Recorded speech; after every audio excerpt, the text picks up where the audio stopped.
The real about me here is in the 90s, I did internal development at a financial services company in Boston, doing pretty much nothing but Oracle development and administration for 10 years.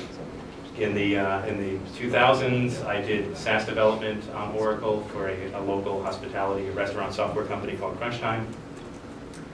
I did field engineering at VoltDB from 2009 through last summer, and I joined Toku Tech in August as their field engineer in August of 2011. And that last bullet kind of goes to my job description. I think it was a really good match because I like doing a little bit of everything and getting my hands in lots of different things. So development, admin, management, infrastructure, benchmarking, whatever. Playing with lots of different technologies, stringing it all together, and keeping on top of new technologies. So theoretical overview. At a high level, we're going to talk about B-trees. We're going to talk about InnoDB as a storage engine as it relates to using a B-tree for storage, and then how TokuDB does things differently. Really important bullet here, that last piece. I'm going to cover very simple scenarios. We're not going to split nodes in this B-tree. We're not going to merge nodes. We're going to insert some data. We're going to look up some data. But it'll give you a kind of a foundation of understanding that why Toku is different than InnoDB in terms of how it manages the data itself. So B-trees. Very high-level overview here. This is a simple single pivot example. So in a B-tree, we have these. I can use my pointer now. We've got these nodes at the top. They're called internal nodes. We'll do some vocabulary on the next page. But this is what your basic B-tree would look like. Very small set of data. And from a vocabulary perspective, if we look at that picture, we've got a few things here. We've got these nodes right here are called the internal nodes, and they're essentially a path to your data. There's no data being stored up in these nodes themselves. The leaf nodes at the bottom actually store the data itself. We'll do a real-world example on the next slide, which I think shows that a little better. Up in these internal nodes, you have two things going on. You've got what's called a pivot, and that's just a value. And at that value, everything to the right of that is greater than or equal to that value, and everything to the left is less than, in my example. And then all these internal nodes, on either side of that pivot, they have pointers. The pointers take you down to the next level. So if I'm looking for data, I compare to this pivot. If I'm greater than or equal to, I go down to this node, I compare to this pivot. If I'm less than it, I go down to this node, and that's where I find my actual data that I'm looking for. So to fill that in with some values to make it make sense, we've got 3 internal nodes at the top. Our first pivot is 22. Less than it is 10, greater than it is 99. And then less than 10 is the values 2, 3, and 4. Greater than that or equal to it is 10 and 20. And at the 99, I've got my less than rule and my greater than equal to. So my rule I've decided on is greater than or equal to. You can do greater than, you can do less than or equal to, however you decide to implement the data in your B-tree. Really quick and easy search example. If I had a B-tree right here and I said, let's find the number 25. I compare to the pivot. 25 is greater than or equal to 22, less than 99. I know if it exists, it has to exist in this leaf node. I look at my values, I see a 22, there's my 25, I found my value. So B-tree in your binary you stands for? No. A B-tree, one of the differences, and not 100% sure, that's the only difference. On a B-tree, this is a simple example with a single pivot. You could have 16 pivots, as Toku decides to do, so it fans out much faster. It looks really bad in a presentation to try to put that many pivots and that many pointers out of it to the next level. You can also have a variable number of pivots because you get various size data. Crunching it into fixed size things doesn't work very well. Yeah, normally with a B-tree, there's kind of a lower bound and an upper bound to how many pivots you're going to have in a node. So this is a very simple example where every node is essentially either going to have 1 pivot or 0 pivots, because if I had no data over here, there could be some emptiness. But this is just to keep it simple. So the next example would be, well, we looked for a value in the prior slide. Well, what if I wanted to add a value? So if I want to insert 15, I look at 22, I'm less than it. I look at 10, I'm greater than or equal to it. I have to put the number 15 here, so now my list of 10 and 20 has become 10, 15, and 20. And generally down in your leaf nodes, you're going to keep your data sorted, so it's easier when you actually get down there to find what you're looking for. The part we're leaving out here is what's referred to as splitting and merging. At some point, if I insert too many values into this leaf node, I need to split it. If I split it, I need to come up to this 10. I might need to do a merge. Things get a lot more complicated in a hurry. but I leave that to the actual TokuDB developers to make sure they're keeping that side working. From a storage perspective, that picture looks great. It probably runs very quickly if everything fits in RAM. In databases, that's rarely the case. So certainly, we can have a picture here that's same exact setup, but let's say these values were very large payloads and they didn't fit in memory. I might have a scenario where my internal leaf nodes are in memory, one of my leaf nodes is in RAM, and then these 3 leaf nodes are on disk. What that means is when I go to find the value 25, I pivot, and then I've got an I/O here to disk to actually retrieve the leaf node to see if 25 exists or not. And in a very quick way, you're going to be limited by your I/O system on how many of these searches per second you can do. And you get into caching and storing some of the leaf nodes in memory, which really complicates the situation as well. But that's just a basic of B trees. What InnoDB does with these B trees is it uses them, and this example looks very, very similar to the prior example with one main difference.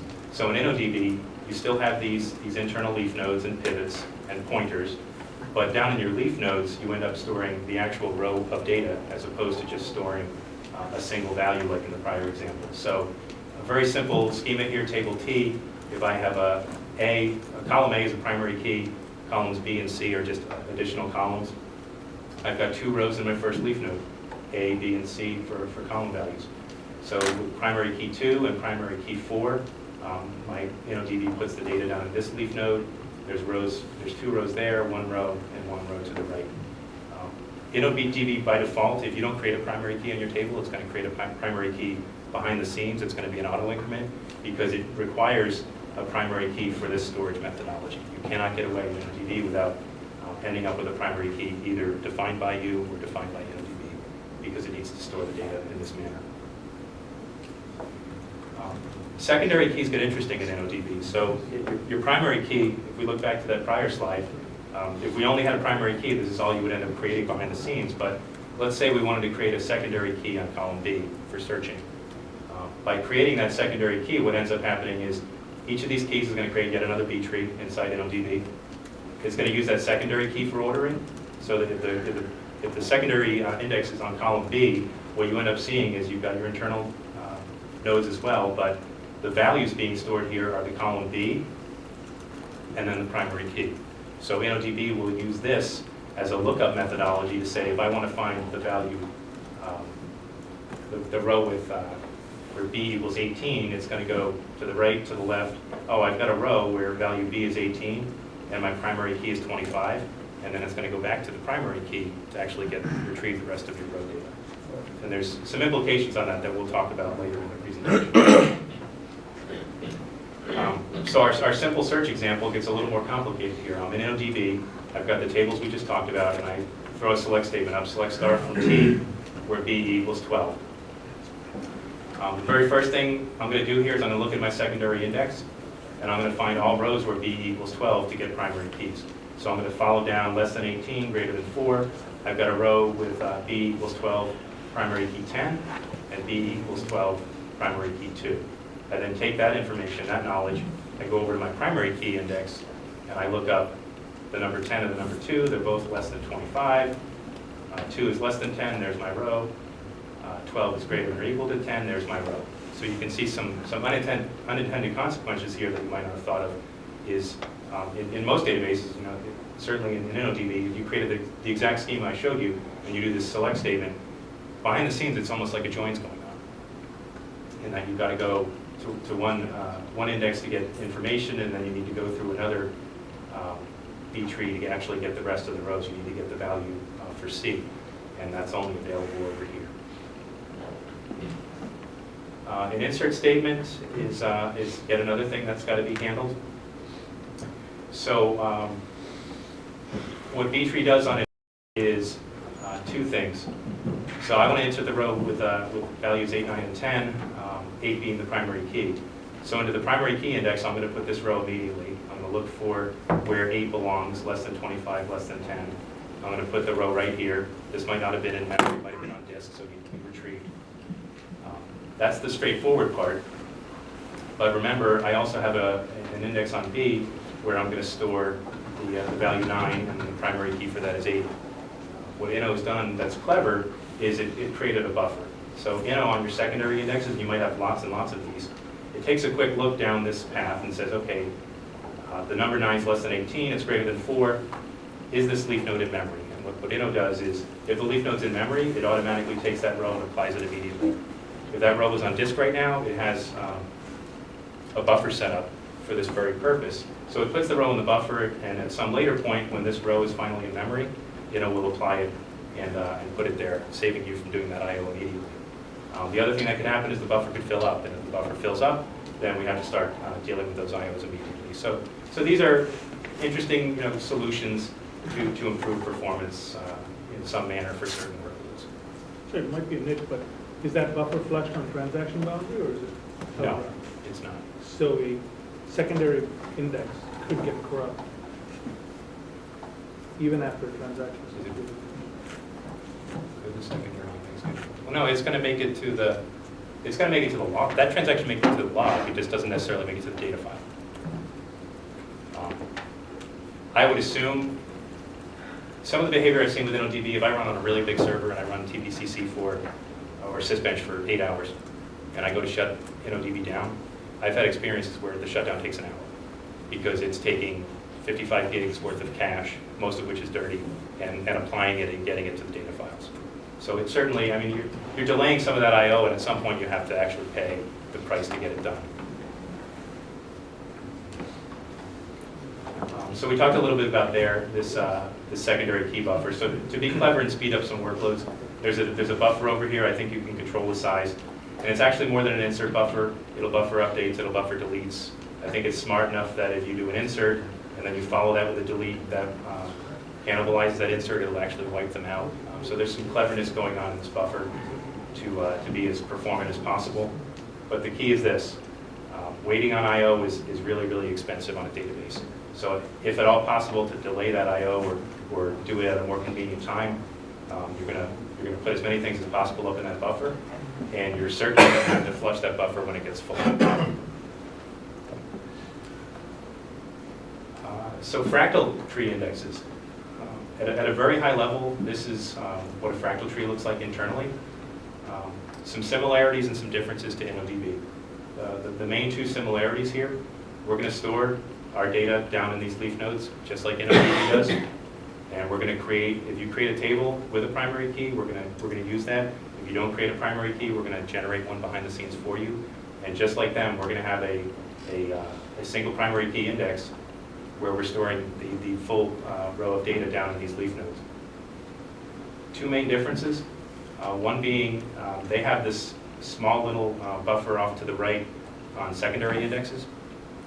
What Toku does is we've got this message buffer and we've attached it to every single internal node on both primary key indexes and on secondary indexes. We'll talk a little bit about how those buffers work in a slide or two. So one thing is these message buffers. The other, another large difference is our leaf node size. I think by default is 16K leaf nodes. I think you can expand that to 32 or 64, but you probably wouldn't expand it to be much more. In TokuDB, a leaf node is 4 megabytes. The implications on certain performance, like a range query, for example, we're going to bring back a lot more related rows on range queries in one round of I/O, and or be doing sequential scans against that data to bring it into memory. And we'll talk a little bit more about the node size and how that affects performance when we get deeper into the product differentiation slides. So, as I said, these are extra message buffers here. We don't really need to worry about leaf node size. So to look at us versus Inno, slide 1, this is the same exact example as with InnoDB. And if I'm just getting started and my message buffers are empty, this is really no different. It's a B tree. It's got pivots. It's got pointers. And down in the leaf nodes, we've got our data. Secondary key, same thing. I've got these message buffers at every single internal node, but I haven't had to use them yet, start filling them up. Where things get interesting is, let me run my first insert statement. So I say insert into T, values 8, 9, 10. So in InnoDB, I went into my PK index, and I physically put that row down in the leaf node.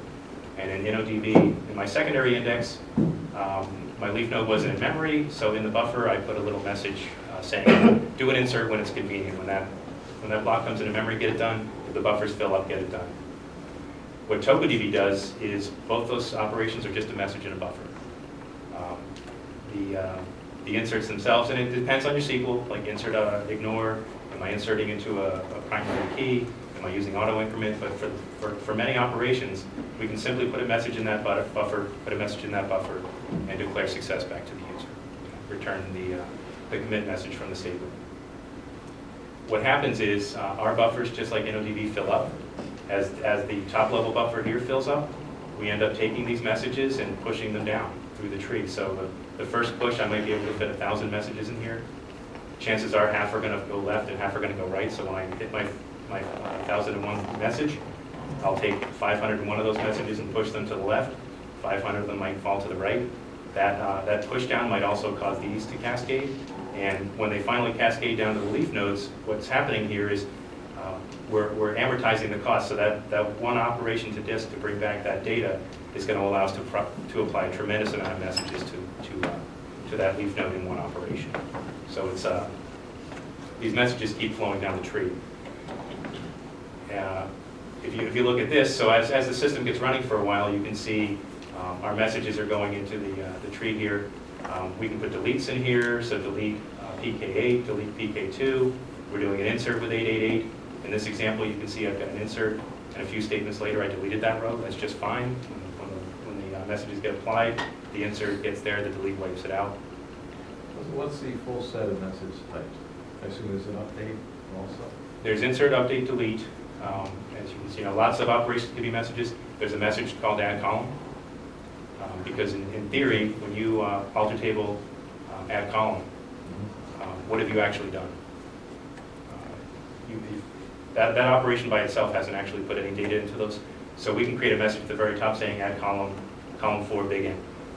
And in a moment, in a moment's notice, all we have to do is modify some MySQL metadata. To the user, they're none the wiser that that column hasn't actually hit any of the leaf nodes yet. So if I look at this, C4 doesn't even exist yet. Eventually that message, it's a broadcast message, so it ends up going to that buffer and that buffer. When it hits the leaf node, we'll actually do the addition of that column, but we can defer the operation until much, much later. So there's add column, delete, update, and insert at the moment. There's more operations coming in the next release. Does read performance slow down as the message buffers go up? Does read performance go down? As you index accessing versus non-message buffer systems? Not that my benchmarking is bearing out. I mean, there's certainly, like anything else, there's always optimizations that can be done. And as the guy who doesn't have to write this code, when I see this right here, what this tells me is, why didn't that delete just cannibalize that insert right there? Like, why push that all the way down and do the insert and then do? I mean, there's plenty more optimizations to be done. But as it current, I benchmark it in its current state, and the benchmarks are fantastic. I look at trying to understand these buffers and how sizing. Certain use cases might create more read-only work. If you got a mixed workload, how's that affecting it? Well, I'm sure as the message buffers increase, you've got to check against the message buffers in addition to the tree before so you know what's happening, right? Sure. I mean, in this, to jump ahead, if I did a select statement right here, and I said select star from T1 where the PK equals 8, what's my answer? Nothing. It's nothing, right? Because an insert came along and then a delete came along. So I'm going to assume there's a code path right now that as soon as it gets to this message buffer and sees delete 8, it just stops. I could be wrong. We might be unoptimized at this point, and it might actually come down here and do all that other stuff. But there's an opportunity at this stage to stop and not do any more work for PK8. Well, you could see a set where you have a bunch of different updates on different columns in a row, and you'd have to be able to read through all of those updates and check against, you have to kind of go through that whole set, so that there could be overhead in that kind of situation. Sure. And the desire is always that your internal nodes are in memory. So this is very fast, right? Having to actually come down here is very expensive if it's not already cached in memory.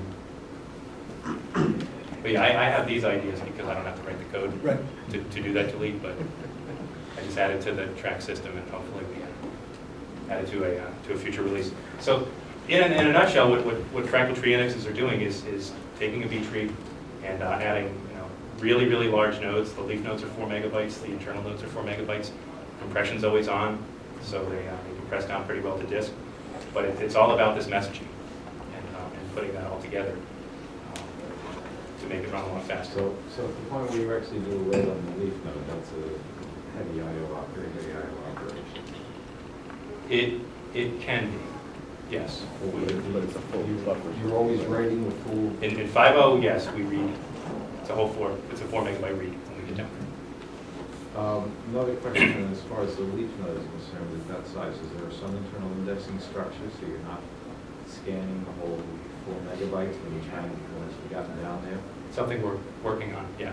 So currently, it has to scan the whole 4 megabyte? Well, remember, always leaf nodes, just like an NODB, are stored in sorted order, right? So, But potentially, if you're at the end of if you have a key that's at the end, on average, if it's found, you'd have to at least jump binary search. You'd have to scan. jump in the middle, and then you could jump forward. Are these fixed size entries so you can binary search it?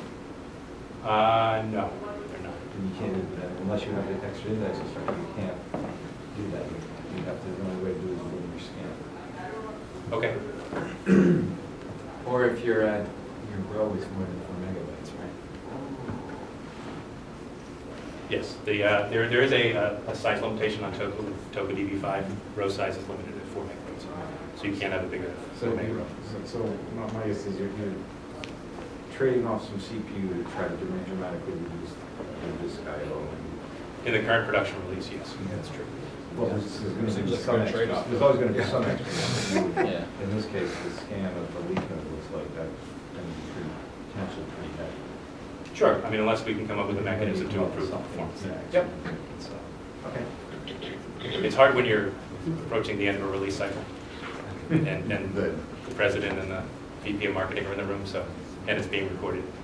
Yeah. Keep an eye on the website, there's some really cool stuff coming this year.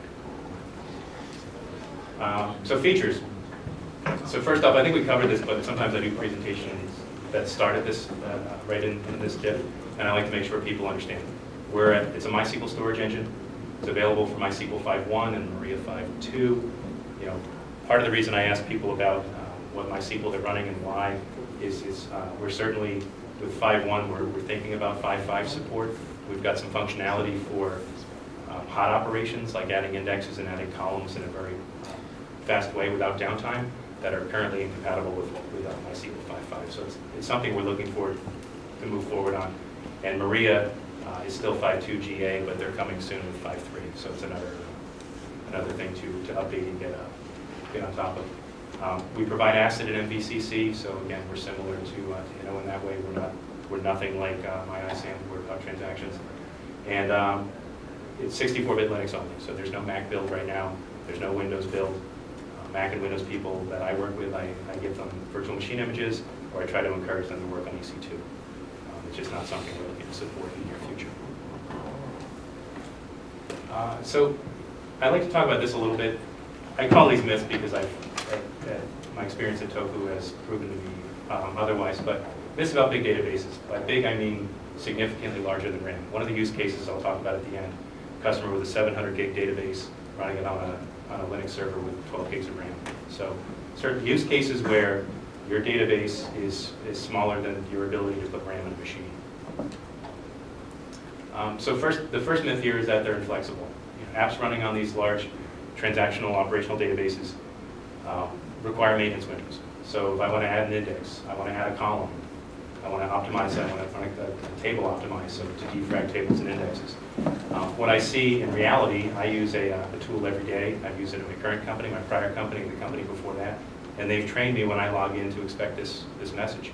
I just accept it. I don't question it anymore. Every single Saturday, it seems, there's a maintenance window from 1 a.m. to something where they're doing something to the database. Maybe they're adding a column, maybe they're moving data around, but very, very popular website that's trained us that big databases can't be agile, so we'll just pop up this weekly maintenance notice.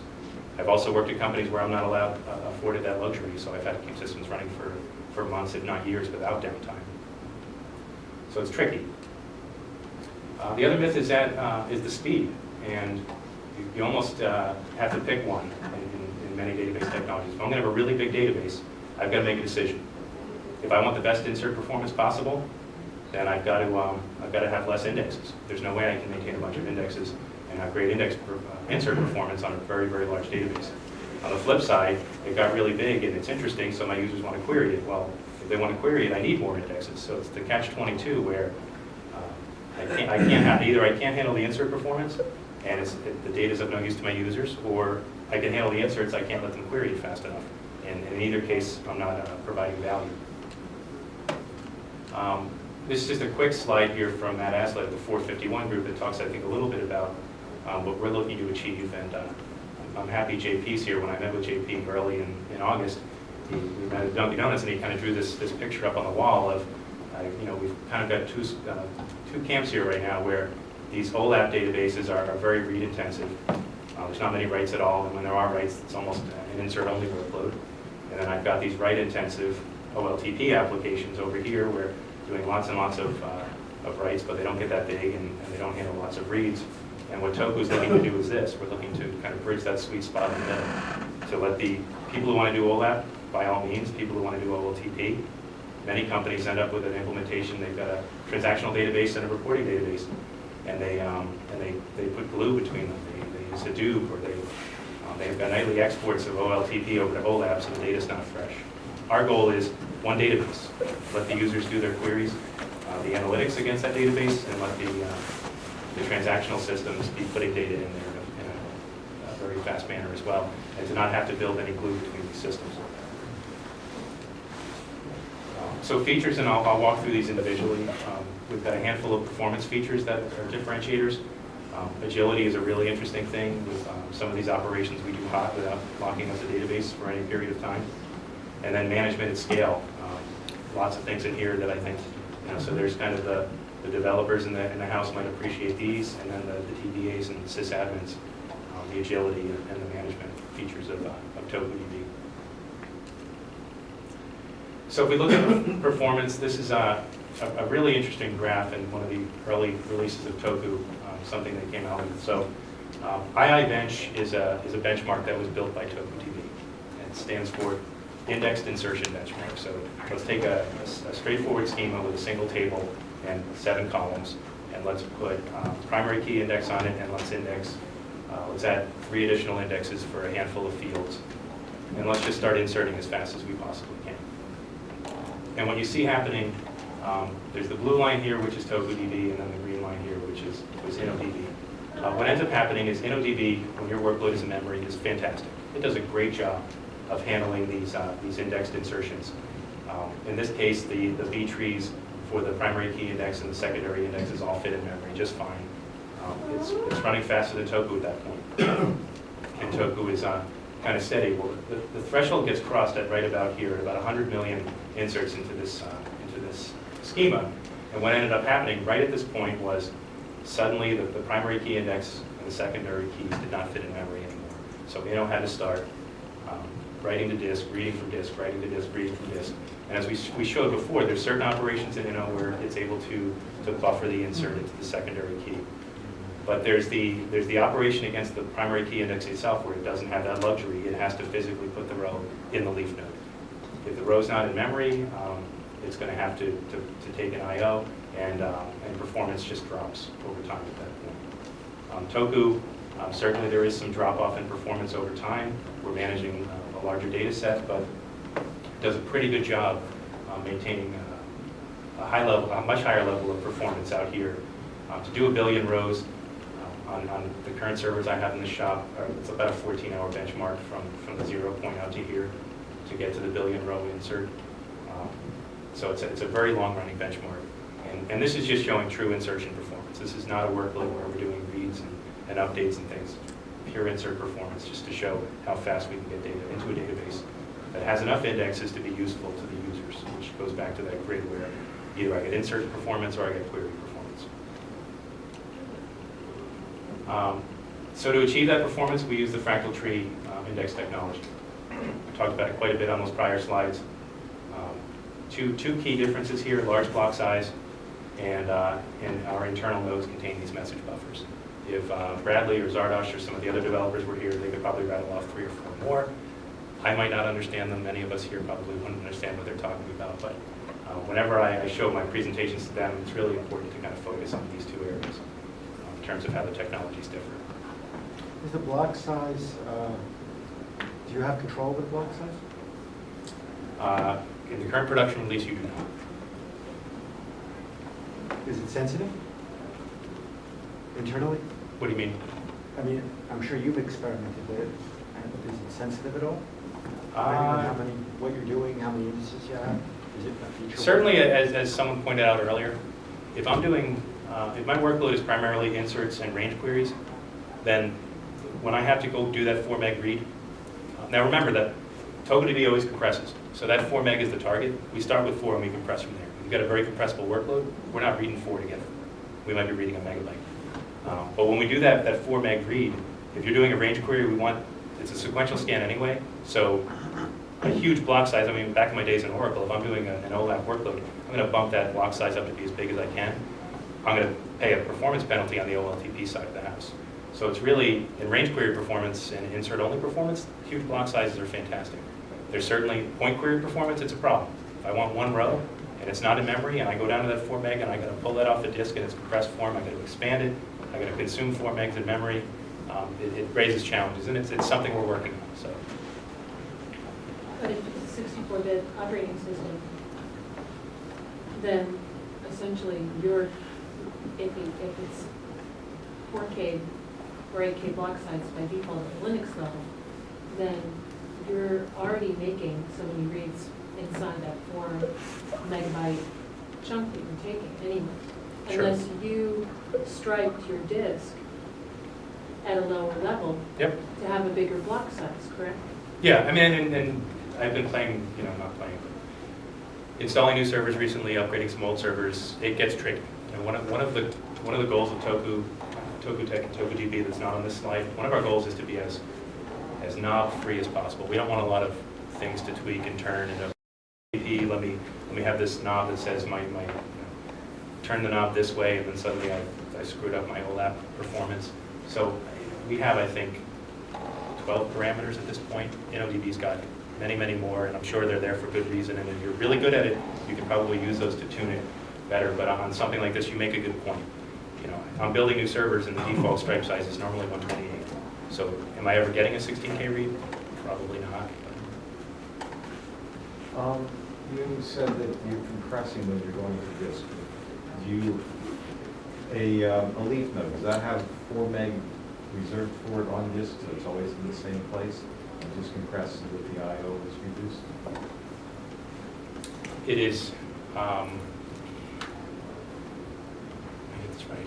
I believe our target node size is, I want to say our target node size is 4 meg uncompressed, but let me get the answer to that. To your point, if I pull it off at 4, if I pull it off at its megabyte and I go to put it back in its 1.1, it can't go back where it You came. couldn't go back to the same thing unless you reserve the full more space. Yep. But it's also possible that, if you're playing games and moving and stuff like that, and then you risk severe fragmentation, Mhm. space on disk. Which is something we aim to avoid. We don't avoid, so. we don't have a index rebuilds. We don't fragment the same way a P-tree is. Also, what type of compression do you use? We're switching it on the work in progress right now. I think what we're going to is the Google. I forget what it was called. Google released something recently. Yeah, their compression library, because they're like everything. It's very low impact to do it, Mhm. and they're like if it's super low impact, then why not compress everything? Yeah. Versus like LCMA or whatever that sucks the life out of it to do. Is that the IO deck tools? That's what you're talking about? Let me see if I can find it. I know called I know Snappy, what I it's talking about. Snappy, that's the name of it. But you're compressing within the app, within the end. Absolutely. Yeah. So in NODB, you have an option to turn on compression if you're running with the Barracuda file format, and you can tell the target block size, and it goes to compress, and I think if it doesn't fit, it throws out some rows and recompresses. It tries to fit within that target. Toku, again, to not have knobs. There is no compression knob in Toku. Compression is always on. The good thing about that for me is when I run benchmarks, I normally benchmark against uncompressed. And I'll strive to be as performant as possible versus InnoDB. If I start turning that compression knob on, performance can drop greatly. And I've seen the MySQL at Facebook guys, they've come up with some methods to put padding onto the end of rows to help the compression actually achieve what it needs to achieve better, because our philosophies for compression are different. Our philosophy is always compress, store, and compress. It's an option, and the option has a knob to say how aggressive do you want to be on compression. Compression, is actually saving space on disk? Yes. And yours probably is not. Ours is saving a lot more space on disk. Savings. Absolutely. If we're starting with a 4 meg block, we're going to get a much better compression than you are on a 16 Yes, cable. but if you have to allocate 4 meg for each, this 4 meg leaf page, you don't save any, you don't Yeah, save. so I guess to go back to your original question, we're not reserving that space. Yeah, you're making the trade-off, you want to absolutely minimize I/O. Mhm. Yeah, and there's some compression benchmarks that I have later in the presentation when we talk about compression in a little more detail. So, one way to improve performance, we looked at that example where I wanted to look up some values from the secondary index. And I ended up having to go into the secondary index to find the values of B, to get the primary keys, to then come back to the primary key index to get the rest of the row. So in indexes, you've got the concept of covering indexes. So in InnoDB, you can create indexes that have, for that example, like I could create an index on B, A, C, and then when I run a query, I've got a covering index. I can go into that index, find values of B, and while I'm there, there's A and C, and I don't have to go back to my primary key to get that value. So building secondary indexes when you really know your data and you've got very specific use cases is something that I think is not that hard to accomplish. When you've got tables with 80 columns, it can get a little tricky and a little interesting how you line that up to make the covering indexes successful. So in Inno, the row data is stored by primary key. It's called a clustered index. Secondary keys store the key plus the primary key. And then when I need to do a lookup, I'm actually behind the scenes kind of joining to that primary key index. Toku attacks that a little differently. So we've got secondary indexes just like InnoDB. But if you want, you can declare your secondary index clustered. And that's a little bit of extra SQL you put in your DDL statement to build that index. I think it's clustering or something that goes in the string. And what ends up happening on a clustering index is we end up building an index just like our primary key index. So we'll store the secondary key itself and all additional rows right in line. So any query that comes along and can use this index to resolve it is guaranteed to have all the extra columns to satisfy the query itself. Oftentimes people are shy away from this with existing technologies because of disk space. If I've got to store all my data 2 or 3 times, I can't spare that much disk. I've got way too much disk. Well, the built-in compression goes a long way toward, I think, alleviating those concerns from people. And the performance gains, depending on your use case, can be phenomenal because you're doing a lot less I/O, retrieving from a secondary key index and then going back to the primary to get more values. Our data loader, another large difference. So traditional MySQL, the loader, I believe it's single-threaded, and it's loading data using MySQL. So you've got a flat file on disk. There's a load data in file command, I believe, and MySQL is bringing that data into the engine and inserting into the tables. So for InnoDB, it's going to put rows in the primary key index. You're probably, like it says here, you're probably going to create the table with just a PK. You're going to load your data, and then as a clever DBA, you're going to create the second index and the third index afterward, because if they exist at this point, every row coming in has to update the PK index and the secondary index and the third index at the same time. Often slows things down. What's different in Toku is we've got our own loader. And what our loader is doing is creating these fractal tree index files directly, not going through MySQL at all. So that when that load data command gets intercepted by TokuDB, it's going to actually take those flat files and using every core in the machine, it's going to parallelize that load process and generate these fractal tree indexes outside of the index itself. As soon as that load finishes, that data is available, the tables are built, and you can start querying it in MySQL. The other interesting thing, and I made a note of this because the Oracle guy in me always did things this way, is you create a table, load your data, create the second index, create the third. So I've got DDL scripts for kind of a bare bones schema, and then when I want to write load scripts, I pull out the secondary keys and put them into their own statements, and I end up just scripting all this and wasting time. Our loader is going to load the primary key index by itself, and then it's going to use the data just loaded and reread it to write the secondary key, key 3, key 4. So you save yourself from all that changing of your DDL to do the load process. So you essentially can create indexes without even loading your data into the database. Mm-hmm. And when you run our loader, Yeah. it loads the PK, then the secondary, third index. So what does that, I don't have a performance number up here. Performance-wise, it's extremely fast. Not going through the MySQL engine is a performance improvement. Utilizing multiple cores and parallelizing the process. The fact that we're doing compression to go down to disk, we're writing a lot less. So I've run benchmarks and seen anything from a 5x speed up to a 10x speed up in terms of loading flat file data. And the amount of benchmarking I do a lot of loading. I load hundreds of gigabytes of sysbench data, of IIbench data, of TPCC data, and I always use our loader to get that database up as quickly as possible. So online operations, this is one of the management features. Common operations and schema changes in MySQL can take hours, and I'm basing this on big data again. If you've got a database that the entire size of the database is a gigabyte or maybe a couple of gigabytes, it's not hours, it might be minutes, but minutes might be a problem for your company as well. And so some of the operations that we've improved here, if you want to add or drop a column, very, very fast operation in TokuDB. If you want to add index, it's going to happen hot or live while your system's still running.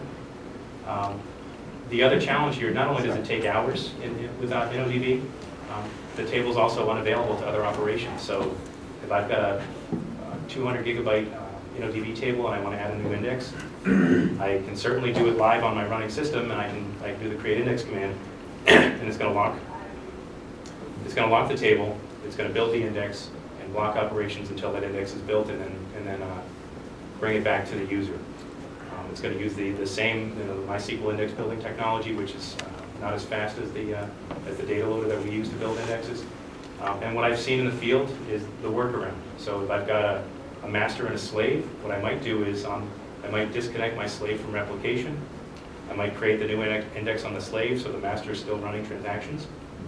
When the index gets built on the slave, connect it back to the master so it can catch up on replication. And then I find that little tiny window of opportunity where I can switch and make the slave promoted to master, and then I guess at that point masters become slave. Never done this myself. I'm sure it's tried and true and lots of people do it and use it, but certainly I would rather not do this if I didn't have to in my operation. We also find that being able to add and drop columns at will is, in my mind, a lot of reason people are considering schemaless or these NoSQL solutions, because you can add columns as you please in MongoDB, for example, very easily. Stop using columns easily, just because of the very nature of the technology. So hot column, add and delete. So if we issue this at the top here, alter table, add column, C4 big int on InnoDB, it's going to lock the table.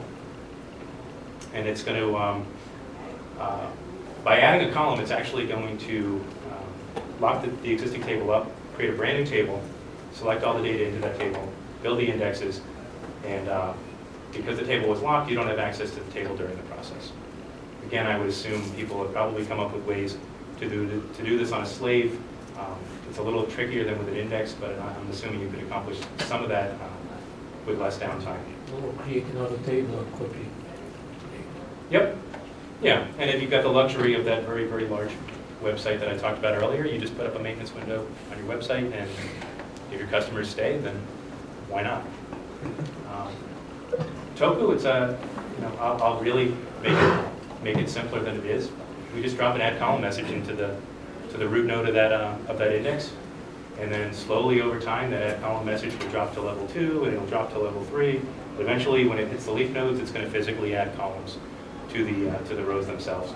But until it gets there, when you're doing a query, if you want to query on that column, we can certainly see that message and know that that column is real and it exists for the purposes of satisfying the query. But we didn't have to actually add it to anything.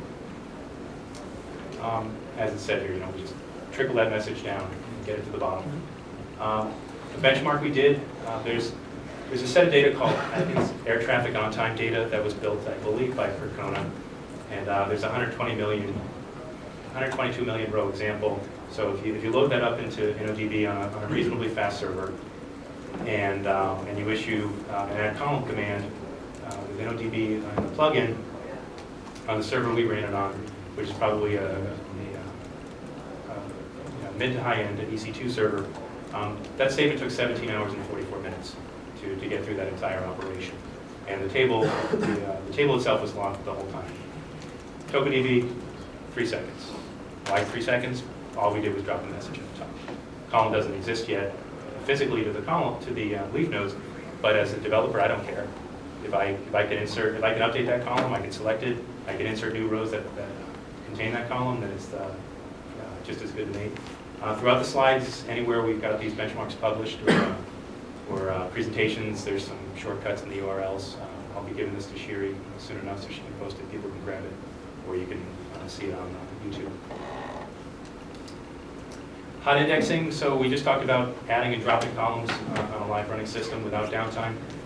Hot indexing is another interesting operation, a little harder to do than hot column addition and drop, but traditional MySQL, as we talked about, table gets locked, and then no access is allowed. The index gets built from the base table.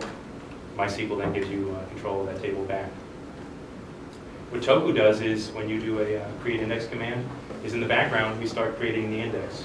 And what that means is we start off a reader that has to read through the primary key index and get the current state of all the data that's involved in building that index. So we kick that off in the background. The moment that's kicked off, we come back to the user and say, we're not locking the table, so everything's okay. You can keep inserting, updating, deleting from the underlying table. It's going to use our parallelized loader technology, so we're pulling data out of the existing primary key, throwing it into flat files in the file system. As soon as we complete a scan, we're going to build that new index. And some of you might be asking, well, as I'm scanning the data, I could be following that data by doing inserts, updates, and deletes on data I've already searched. So all those other statements are just messages, like everything else in TokuDB, and we drop them up in the root of this new index when it's done being built. As soon as the index is built, it's available to MySQL. Until it's built, the MySQL is not going to try to use it. It knows it's not an index that's usable. The other thing we do is, in the show process list, we do a very accurate representation of the percent complete of the operation. So you're going to know if it might even take a day if your database is big enough, but at least you can see I'm 1% done, I'm 5% done, I'm 10% done. When's my index going to be ready for my users? Again, on the air traffic example, 122 million rows. DB plugin took 31 minutes and 34 seconds to create that index, and the table was locked the entire time. In TokuDB, the background operation took 9.5 minutes. The table itself was only locked for 2 seconds. A lock is required in MySQL to modify metadata. So that add column command, for example, in this command right here, we do have to acquire a lock and make some changes to the metadata, which will make the table unavailable for a very short window of time.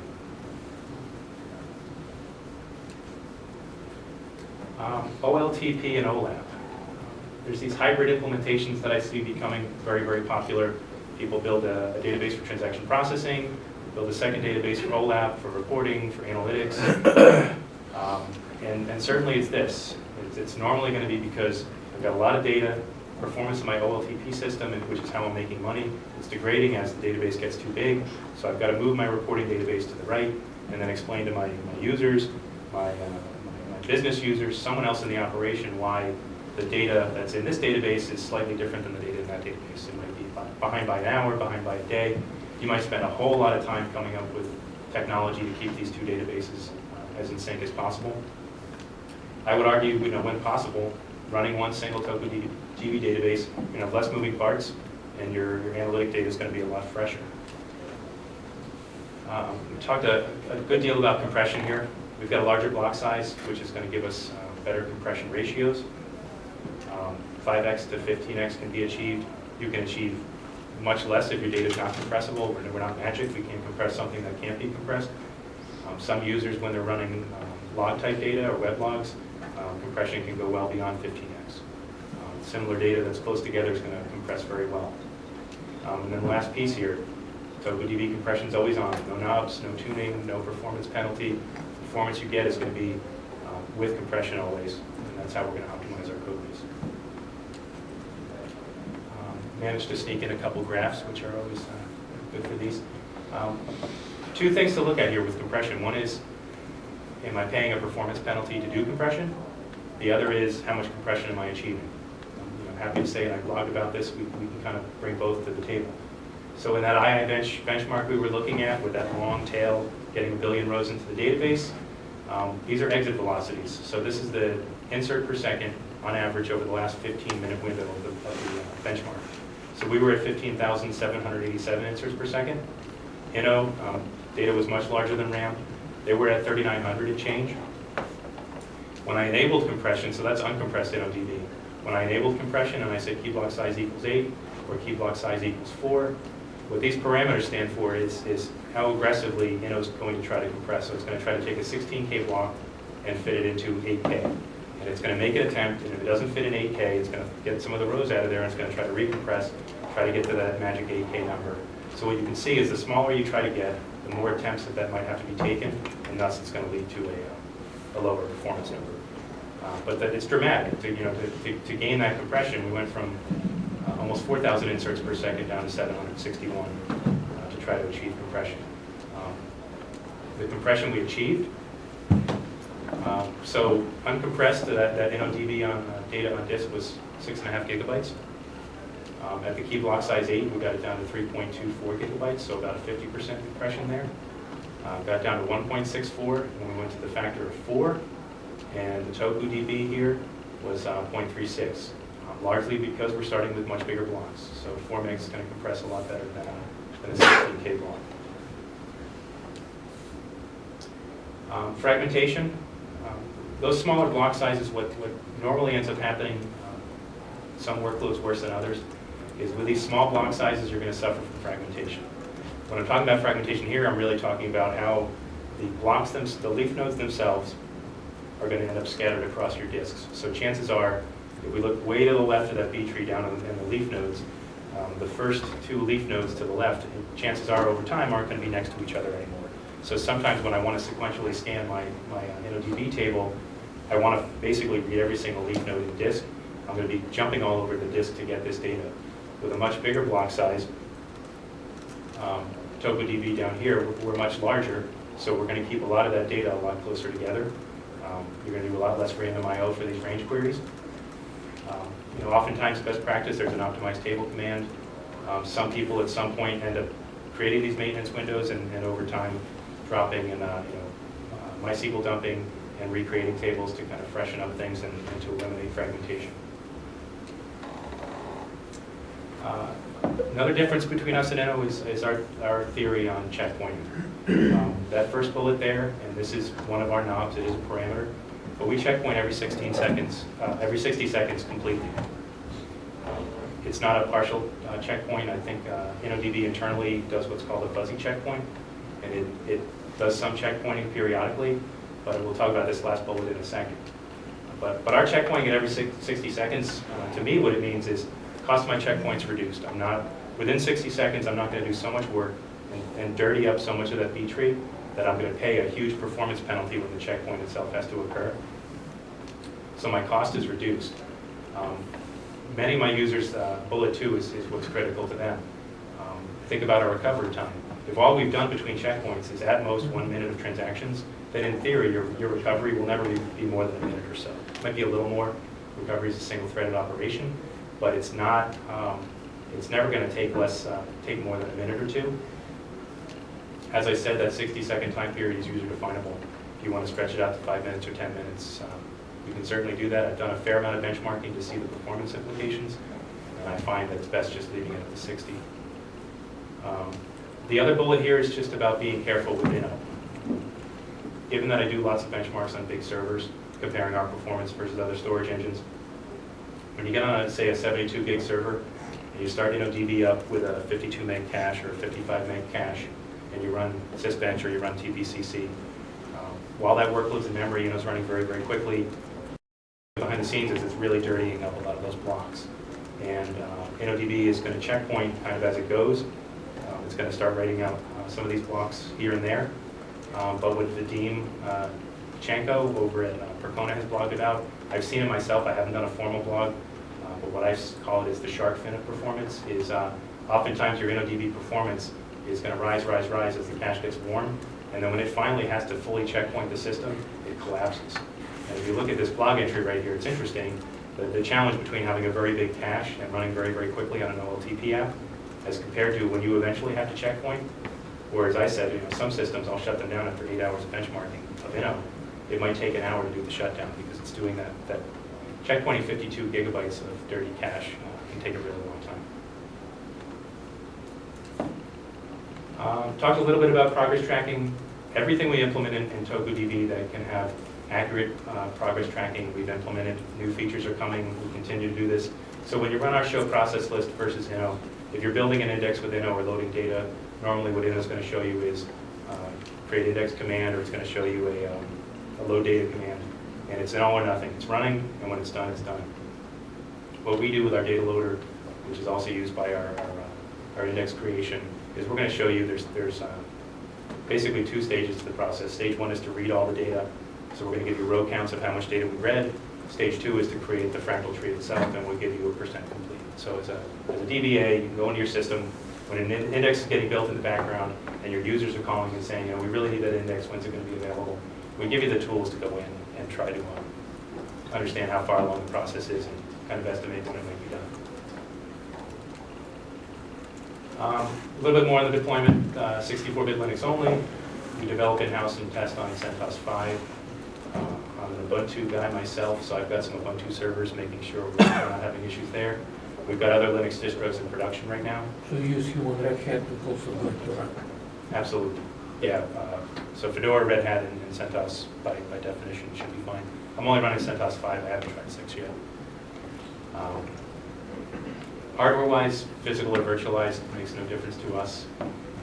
One of our goals and things we work on is to be as I/O friendly as possible, which I think really leads to this. Our performance on EC2 with either EBS volumes, or if you're running the masters and slaves and you want to go with ephemeral and do some grading there, we're well suited there because our I/O characteristics are such that we try to do the most with that one I/O. When we bring that block into memory, we try to apply multiple messages to it simultaneously, as opposed to pulling a block into memory and doing a single insert to that block, and then maybe it gets paged out, and we need it a second later and has to be reread. For Windows and Mac users, virtual machines are the way to go at the moment. MySQL 5.1, Maria 5.2. This is always something that's interesting to think about. So for commercial usage, it's free for less than 50 gig. So we price by the uncompressed size of your data set. So if you're less than 50, by all means, you can use it commercially for less than 50. Support's going to be best effort on that, and certainly a commercial customer who's paying for support is going to be prioritized there. The other one here too, if you want to do an eval, take it away, give it a try, put as much data in there as you want, run some benchmarks. Academic and research use, we highly encourage that. All the founders are teachers, so I think we've got a real fondness for these types of users. So I've talked a little bit about the fractal trees and high-level implementation, the feature set. So I think, as you can imagine, there's certain use cases I think lend themselves really, really well to our technology. So use case number one, existing production user.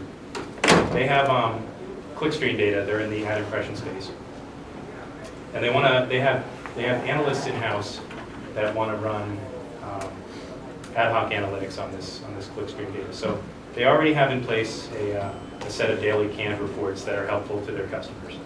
And every 24 hours, they cut the last 24 hours worth of clickstream log data. They bring it into HDFS. They've already built some Hadoop MapReduce jobs. Those MapReduce jobs run on Amazon Elastic Hadoop. A couple hours go by, they churn out these reports, all the users, all their customers come in, they know how to see the analytics for the last 24 hours. So their customers are happy. Who's unhappy right now is their internal, I think they call them their business analysts, but I think they're more like customer service representatives who are upselling existing customers and trying to get them to do more with their product. And the reason is, it's almost like Google Analytics, where for the longest time, Google Analytics was a day behind. And I think they've suddenly, recently reduced some real-time analytics, but you never know what was going on your site until tomorrow, when it's probably too late to do something about what just happened. So they have these internal analysts who want to do more with this data in a more real-time way, and these people aren't MapReduce people. So their needs are they've got to ingest this constant flow of data while maintaining indexes. Classic trade-off in that first couple slides, which is either high-performance inserts, less indexes, or useful indexes that my users can report from, and I can't meet my SLA of importing my data. And this is for people who want to do ad hoc reporting.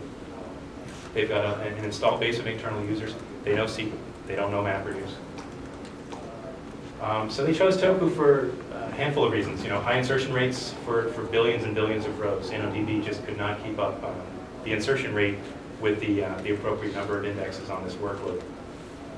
The query performance, the case I've been talking about, if I pull the indexes to maintain insert performance, I can't do ad hoc analytics, so why do I even have a database in the first place?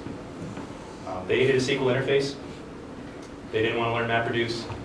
They didn't want to retrain their users, and they could have put this data in something like Mongo, but there probably would have been some retraining of existing users on how to use the new technology and front ends for those systems. They really like the schema flexibility, so they've developed this just gargantuan database that's constantly ingesting data. But there are times when they want to add an index because they find a new use case where there's a column of interest that they have to get indexed, and they don't want to wait a day or a day and a half on a data set this big and be unavailable. Or they add a new column to a table. As a bonus, compression. Going into this, they didn't think about compression. They didn't really care. But when they saw that their data set went from, I think, in terabytes to something measured in the low hundreds of gigabytes, it's less of a footprint on EBS. EBS snapshots are smaller. If they want to refresh their data in a test environment, it happens a lot faster. So just getting the data compressed and smaller was a really important feature to them. And you've got the classic soundbite at the bottom that I'll let you guys read. Pull it down. Use case number 2, this one's good because it ends with a picture that the customer provided us. So this customer's got a web crawler, and they're interfacing, I believe, with Facebook. And it was severely limited in terms of the rate of insert performance, again, getting data into an NODB database. So this random, what's interesting about this use case is the insertion was random. Sometimes with log data, it's timestamp ordered, and timestamps are always increasing, so sometimes can actually keep up because we're constantly inserting to the right on that B tree. In this scenario, it's pretty much random insertion. I'm crawling websites and I'm inserting all over the place within these primary and secondary indexes. So what they came up with after running for a few months is they estimated it would take between 3 and 6 months to do a full crawl and then provide that data to their Facebook users. The other interesting thing here is this. They were in that NODB camp where they had such a large cache. Well, occasionally they would have a server crash, and when the server would come back up, there was a 30-hour crash recovery time. So many transactions were not in the final checkpoint that was on disk. Had to go through a very, very large recovery time. I think this is an example of, in EC2, certainly the I/O performance was hurting them on this recovery as well. But there are 2 main needs. We need high-speed indexed inserts, and we can't allow a recovery time of 30 hours if we have a failure. It's got to, the database has to come up much faster than that. A few things here. On the example with II-Bench, we showed an example of an insertion rate that was about 5x or 6x NODB, I think. For their exact use case, they got an 80x improvement for various reasons, how they were indexed, how the data was random that was coming into it, the number of indexes they were maintaining. So what they were able to do with that performance was, okay, let's start, once the database became that fast, it was suddenly faster than their crawlers, and they spent time making their crawlers faster to get the data in there faster. the crawlers became the bottleneck, which is why that ADX didn't translate into a one-day full crawl, but they're down to 2 weeks, which is more than good enough for their users.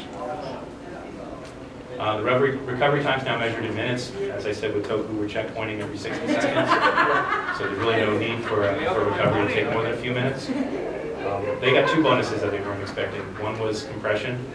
Weren't even thinking about it going into this. They didn't have concerns about EBS. But certainly it's saving them a lot there. And so the RAID volumes get smaller, their cost goes down on Amazon EC2. The other bonus here was schema flexibility. Happened recently, they'd never tried this before. They had a very fixed schema that never needed to be have new indexes, but they had a use case where they wanted to add an index to an existing table. And this was an example of one that took a really long time. So they, on their largest table, they added an index hot. So the table was unavailable for a few seconds while the metadata got modified. It took the better part of the day to actually build that index in the background. After that 24 hours, the index was available, but during that 24 hours, the web crawlers kept inserting. None of the users were any the wiser. And the system that they needed that index for just became faster as soon as that 24 hours completed. This is the one I like the picture, because they sent this to us after they fully converted to TokuDB, just to kind of show us where they came from and where they went. So what's interesting as well is you probably dealt with customers like this from time to time and worked in shops where we'll be working with someone about doing a TokuDB evaluation, and in our mind, an evaluation is in a test environment or somewhere else or on a desktop under someone's desk. Well, their evaluation was production. So they decided they were in a state where they weren't happy with the performance anyway, so let's try Toku. So they've running on EC2, this looks like Cacti or maybe something that came from one of those other monitoring tools. But so they had something running measuring, this is the bits per second that their crawlers are feeding into their database. So running against the size and number of indexes they were running, they were something less than 5 megabits per second ingesting into the database. So at that point they said, this is where they said we're going to try an eval in production. And this is where we thought they were trying an eval over somewhere in test to see what would happen. So they installed TokuDB here and flipped the switch and it turned on. And they were running MySQL 5.1. TokuDB is MySQL 5.1 compatible. So they shut MySQL down, started up Toku, pointed us at their data files, brought up the database, and then one at a time, they started doing alter table name engine equals TokuDB, and they converted the table over to Toku, and they converted the second table and third table. And you can see, as the tables were converting, and once we got up and running, they suddenly had a database that was capable of ingesting 60 megabits of data, as opposed to this 5 megabits here with TokuDB as a storage engine. And then I think the system stabilized, and they saw, well, if I'm running one crawler serially, this is the best I can do. There's 20 megabits here, and that's when they went back and rewrote some of their crawlers to be more parallelized and brought the overall running performance, I believe, is here or beyond at this point. So this was fun just to get something from a customer to show us a picture of the before and after of their use case. My last use case. I just had a question. If we look at this chart here, we see that they have some engines as TokuDB and some as InnoDB. Mm-hmm. How does TokuDB play with InnoDB if you don't want to switch all your tables? It's a good question. So, as I mentioned, we're MySQL 5.1 and Maria 5.2 compatible. We do some patches to MySQL and Maria that are available on our website. So when you download the TokuDB binary, you're downloading a patched version of MySQL 5.1 or Maria 5.2 with our storage engine precompiled into it. So in this case, they shut MySQL down, and they had tables that were under InnoDB's control. Sure. They started us up pointing our data directory at the existing MySQL data directory, and we have Inno compiled into us as well. So you can run with, just like you could with some InnoDB and MyISAM, for example. You can put data in multiple storage engines. So in this scenario, when they first came up, they were running our build of MySQL with InnoDB, and so the system could be live and running processing transactions, and then with that alter table engine equals TokuDB, table by table, it's converting the tables from one storage engine into ours. Right. But you could certainly, running TogoDB, if you wanted to, you could leave some of your data in InnoDB. You could leave tables in MyISAM if you wanted, and then you could have some of your tables in. Even if they're joined together, the tables? Yep. And transactions can span storage engines. I don't know the practical reality. Sherry would probably be a better one to speak about transactions spanning storage engines. But it is, I think recovery probably is kind of weird because when you're recovering the systems to bring them up, I highly encourage, if at all possible, for my users, if you're going to install Do it Toku, with all. yeah, I mean, the reasons you might not is, you know, If you needed full text search yeah, under MyISAM, I would think all of my SQL tables are always MyISAM, so you still have to have those. Yep. It's always cross compatibility. Yeah, I mean, I would say, you know, it does depend, but transactions are at the storage engine level. So you can have two different transactional databases, but you can't really have a transaction across the two. That's my understanding. I think a transaction can span if you were. I don't think I think that it would have to be coded in each Okay. one to do that, because when you start a transaction, that's what I believe. I could be wrong. But If to your anyone comment knows about differently. joins too, what MySQL is doing is Right. it's going in and getting the data from one table, and then it's going in and getting the data from the next table. And it's table A could be, you know, if you did a select star from A comma B and you joined on some column, you could certainly have table A in TogoDB and table B in Inno and be just fine if that works for you. Right. There's nothing storage engine wise that prevents you from doing that. I think as MySQL evolves in 5.6 and some other things, there might be some cleverness that we employ, or that InnoDB employs at some point, to make some of these joins more optimal. And for that scenario, I can see where you'd want to be all in on one of these storage engines and not spanning multiple. Right. The last use case, and then we've got time for some Q&A if there is more, or water, if anyone's as thirsty as I am. So the third use case, this is something recently that's an opportunity that recently came up. So they certainly had a database that was greater than RAM. They've got a 12 gig server. It's managing a 700 gigabyte InnoDB database. And what was interesting is I talked to this person. This is the first person I've talked to in my 5 months at TogoDB, where the database server wasn't just a database server. These were scientists, and they run these data analysis jobs. And I think Apache's on this server. So this server's doing triple duty. All that RAM is certainly not available. All the CPU is not available. Single socket server. But what's interesting is that, so they're in the sensor data business, and they need to continuously ingest this data. They can't not ingest the data. So, you know, this write workload, it's always putting data in this one large table. There's a secondary process that holds this table. When it sees data, it generates additional inserts into tables 3, 4, 5, and 6, or 7, 8, 9, and 10. So this, you know, kind of layered approach to moving data into this database. And then the scientists come along and they run queries against this database to try to look for interesting trends or anomalies. So they would find when they hit this 700 gig point, they got slower and slower, and they crossed the threshold of their SLA of how many inserts per second they had to achieve, and what Inno was capable of on this server with this amount of RAM as configured. 700 gig was it. So when they hit 700 gig, they had to flush the system. I believe what they would do is, you know, kind of put it aside in a reporting-only database and start fresh with a 0 gigabyte database that would be fast and slowly work their way down. So what they wanted to look for was a solution that just, you know, one size, single vendor solution where the historical data and the live ingesting data is in one place. The large database was also making their life difficult to manage. These, you know, the person who's a DBA on this, I would believe, has a lot of time to spend keeping an eye on this database. Schema changes were painful. Backup was hard for them, given the size of the database. So what they picked TogoDB for a few things. You know, A, their insertion rate. We far exceed the requirement. They've already done the benchmarking out of 700 gig. I can't see a point on this server that's got enough storage that will ever cross the threshold of not being able to ingest the data that it needs to ingest. The disk footprint was a phenomenal win for them. Currently, when they did the conversion, it was about 650 gigabytes between tables and indexes. The TogoDB version is 50 gigabytes, so much smaller, much faster for when they're doing backups of the file system.